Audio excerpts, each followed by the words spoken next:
मृत्यु संसार सागरात। तो जो ये संसार सागर है, इस मृत्यु संसार सागरात अर्थात भगवान बताते हैं कि इस समुद्र में हम डूब रहे हैं, मृत्यु रूपी समुद्र में डूब रहे हैं। तो यहाँ पर गुरु जो है एक पिलव माने एक नाव की भांति है। गुरु का दिया हुआ ज्ञान या नाव की भांति है, और गुरु उस नाव को चलाने वाले हैं। जब मनुष्य को ये आभास हो जाता है, ये ज्ञान हो जाता है कि संसार में कहीं पर भी सुख नहीं है और हम डूबते जा रहे हैं, हम फंसते जा रहे हैं, हम जितना भी चिंताओं से मुक्त होने की प्रयास कर रहे हैं, भौतिक प्रयास, वो असफल होता जा रहा है। सुखों को पाने के लिए हम वैज्ञानिक सुविधाओं का प्रयोग करते हैं। सुखों को पाने के लिए हम समुदायों से सेवा सहायता प्राप्त करते हैं। सुख को पाने के लिए हम नित नए प्रयास करते हैं,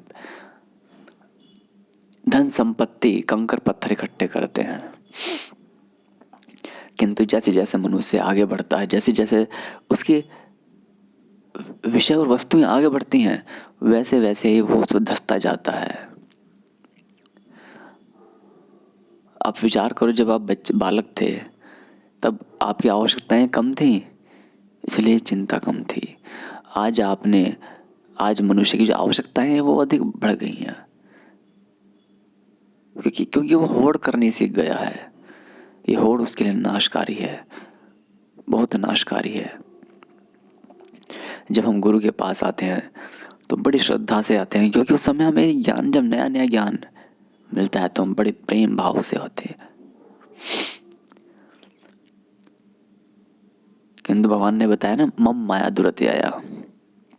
आपने प्रकृति का नियम देखा होगा कि जो वस्तु अभी आपको नई अच्छी लगती है, कुछ समय बाद आपकी मोह ममता या आसक्ति उसमें कम हो जाती है। किंतु गुरु के विषय में ऐसा सिद्धांत नहीं है। वो अज्ञानता के कारण ऐसा सिद्धांत होता है कि हम गुरु के पास में जब हम आते हैं तो आत्मोद्धार के लिए, और गुरु में जो भाव होता है, वो जब तक गुरु में भाव भगवत बुद्धि का नहीं होगा, तब तक उद्धार नहीं हो सकेगा। इसलिए गुरु को क्या बताया है, एतेषाम अपि सर्वेषां गर्यान ज्ञान तो गुरु परतरम किंचन भूतम न भविष्यति। भूतम न भविष्यति भगवान श्री कृष्ण ने क्या दिया, एतेषाम अपि सर्वेषां गर्यान ज्ञान दो गुरु, कि जो ज्ञान देने वाले गुरु हैं उनसे बढ़कर ना कोई हुआ था ना कोई होगा। तो भगवान शंकर क्या बताते हैं, वो भी अनेकों प्रकार के उदाहरणों से यही बताते हैं कि जो गुरु की सेवा नहीं कर सकता, भगवान की सेवा नहीं कर सकता। और वास्तविकता तो यही है कि जैसे सीधे सीधे हम समझें कि मैं भगवान के शरणागत हो गया, तो मान लेते हैं कि आप भगवान शिव को मानते हैं या कृष्ण को मानते हैं, तो इसका अर्थ क्या कि भगवान की मूर्ति के सामने जाओ और पांव पकड़ के बैठ जाओ ना? नहीं, ऐसा तो नहीं कहा जाता ना। तो शरणागति का अर्थ क्या है, तो बोले भगवान की आज्ञाओं को मानना है। तो फिर प्रश्न उठता है कि हम कौन सी आज्ञाओं को माने। भगवान की आज्ञाएं तो बहुत सारी हैं। भगवान शिव के भक्तों के लिए तो बहुत सारी बातें लिखी हुई हैं कि वो देशांतर में जा कर के मेरे शिवलिंगों की पूजा करे। उस समय वो मेरा सबसे अधिक प्रिय कार्य करने वाला है। कहीं पर प्राणी यज्ञ के लिए लिखा हुआ है। तो इसलिए शास्त्र में जो कहा गया है उसको समझने के लिए हमें किसकी आवश्यकता पड़ती है, परम गुरु की। गुरु की नहीं, गुरु तो हमारे अनेकों प्रकार के होते हैं, सूचक गुरु, वाचक गुरु, लेकिन यहाँ पर क्या बताया जा रहा है, परम गुरु की आवश्यकता पड़ती है। परम गुरु अर्थात जो उस परमेश्वर से मिलाने का जो कार्य करते हैं, जो संपर्क स्थापित करने का कार्य करते हैं, जो मार्ग बताने का कार्य करते हैं, वो परम गुरु। जो शंकाओं का समाधान करते हैं, जो जन्म मृत्यु जरा व्याधि से मुक्त होने का मार्ग बताते हैं, वो परम गुरु। तो गुरु के ज्ञान को यहाँ पर एक नाव के समान बताया गया। लेकिन ध्यान रखना, यदि मनुष्य ने वो ज्ञान ले लिया और बिना मोक्ष के, बिना भवसागर से पार लगे गुरु का त्याग कर दिया, तो उस ज्ञान को लेकर के वो डूबेगा नहीं, किंतु कभी भी पार भी नहीं हो सकेगा। क्यों? क्योंकि ज्ञान तो है, किंतु नाव चलाने की जो कला है, नाविक तो किसके हाथ में है? नाव गुरु के हाथ में है। यदि हम कहें कि भगवान पार लगाते हैं, तो भगवान पार लगाते हैं, भगवान केवल कर्मों का फल देते हैं। भगवान तुम फंस रहे हो, तुम चिल्ला रहे हो, तो तुम्हें एक मार्ग दे देंगे, रस्सी फेंक देंगे।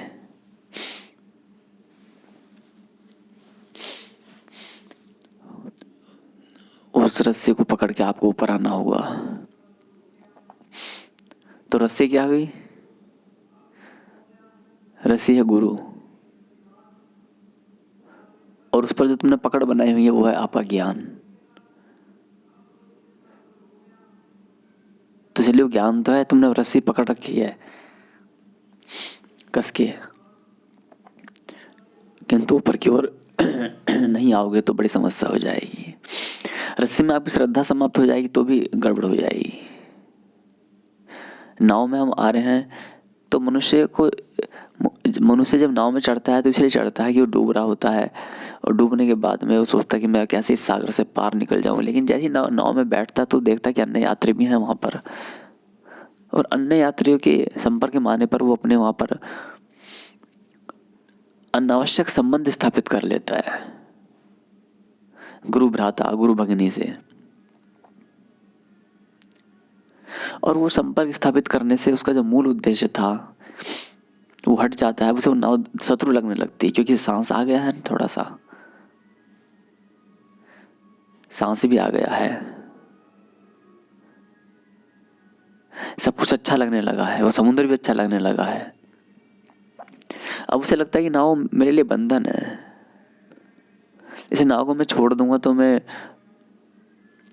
अपार सागर में जल का आनंद ले सकता हूँ। और ये गुरु है, गुरु मुझे नियम बताया जा रहा है कि यहाँ बैठना है, खड़े नहीं होना है, उछलना नहीं है, और मैं चाहता हूँ कि मैं इस अपार जल राशि में कूदूं और स्वतंत्रता से आनंद लूं। किंतु गुरु जानता है कि ये आनंद हानिकारक है।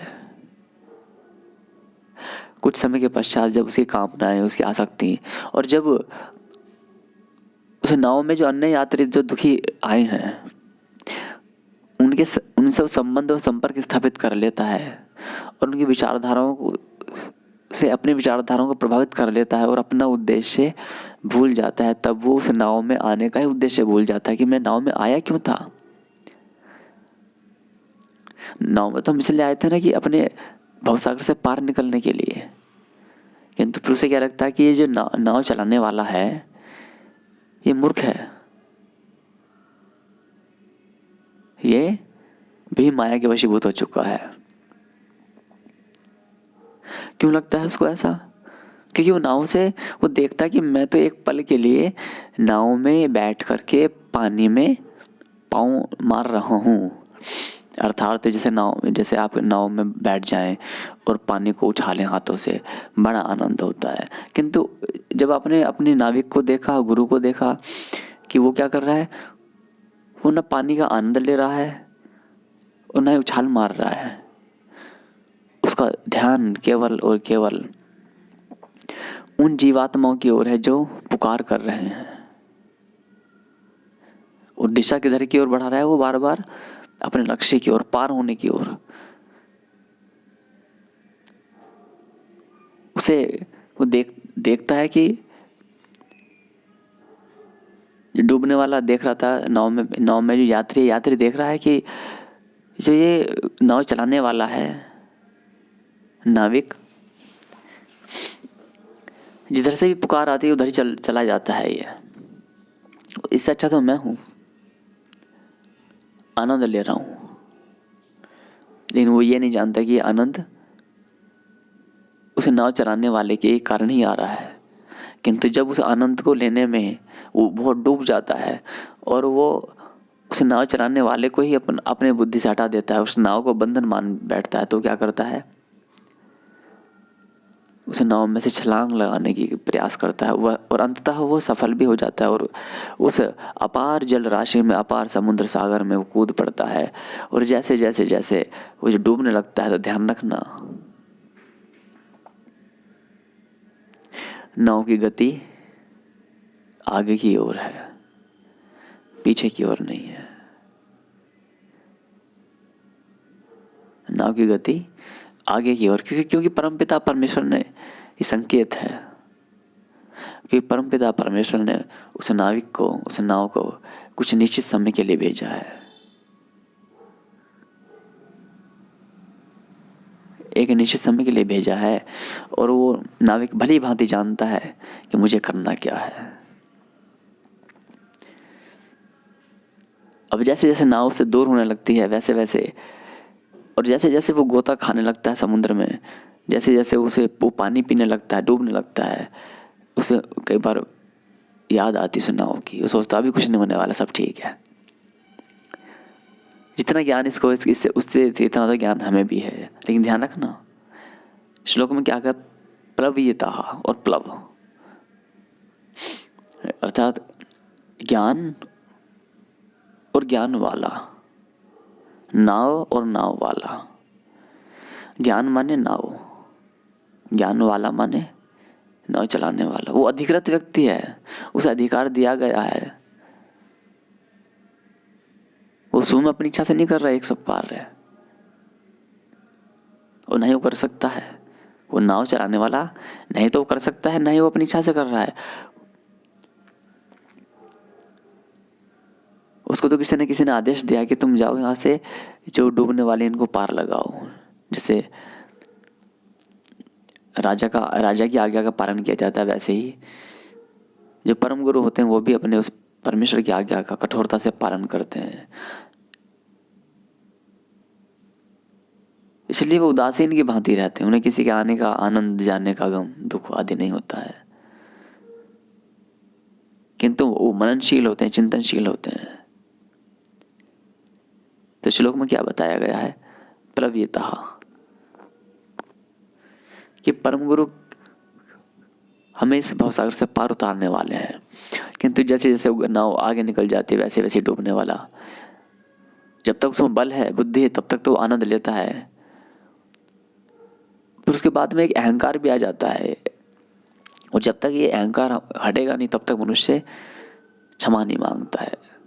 तो बारंबार उस नाविक के सामने आएगा भी, यानी गुरु के सामने आता भी है, तो अपना अहंकार सिद्ध करता है। जबकि महाभारत में क्या बताया गया, कुछ प्रमाण आते हैं। वेदव्यास जी के सामने चारों शिष्य आए, उनका जब पूरे धरती पर नाम हो चुका था तो उन्होंने क्या बोला, हे परम गुरुदेव, आपकी कृपा से हमारा नाम हो गया है, अब एक बार और आप हम पर कृपा करें। तो शिष्य का भाव होना चाहिए कि यदि उसका नाम हो रहा है, उसे ज्ञान हो रहा है, उसे भक्ति मिल रही है, उसे शांति मिल रही है, वो आगे की ओर प्रयास कर रहा है, तो ये ना कहे कि यदि कि गुरु तो मूर्ख है, जितना ज्ञान गुरु के उतना तो मुझे भी है। ये भाव आना ही माया है। जब तक शिष्य के मन में ये नहीं आएगा कि मैं तो कुछ हूं ही नहीं, हे गुरु सब कुछ आपका दिया हुआ है। बाहर भी यही कहा जाए, ऐसा नहीं कि केवल गुरु के सामने, बाहर भी यही किया जाए कि प्रभु जो ज्ञान आप सुन रहे हो, जो आपको बहुत अच्छा लग रहा है, ये ज्ञान मेरा नहीं है,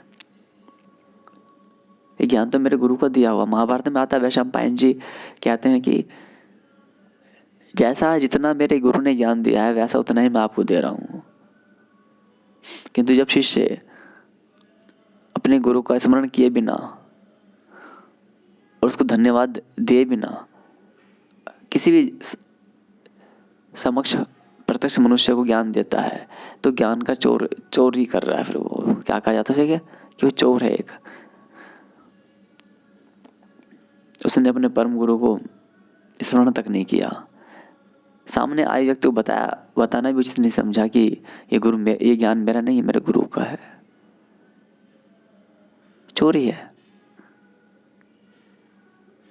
गुरु और ज्ञान को छोड़ने की बात कही गई है, लेकिन कब, जब हम परम पिता परमेश्वर के मोक्ष प्राप्त कर ले, जब उसके प्रिय हो जाए।